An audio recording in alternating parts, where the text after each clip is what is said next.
ছাত্র জনতা ফ্যাসিস্ট হাসিনা সরকারকে উৎখাতের জন্য একটা অভ্যুত্থানের মধ্য দিয়ে অর্জন করেছে এবং সেই সফলতা অর্জন করেছে।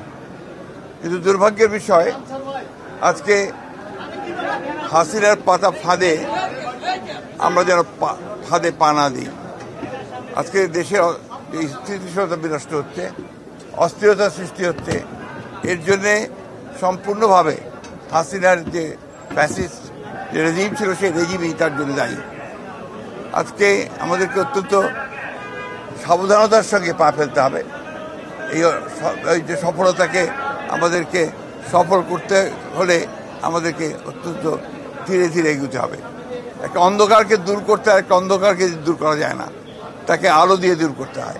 সেই আলো বর্তিকা জ্বালিয়ে আমাদেরকে সামনের দিকে যেতে হবে। আমরা সংশ্লিষ্ট সকলের কাছে আহ্বান জানাতে চাই যে সবাই একযোগে ঐক্যবদ্ধ হয়ে এই দেশের স্বাধীনতা সার্বভৌমত্ব রক্ষা করার জন্য, স্থিরতা রক্ষার জন্য, ফ্যাসিস্টদের বিরুদ্ধে গণতন্ত্রকে প্রতিষ্ঠা করবার জন্য তাদের কাজ অব্যাহত রাখবে।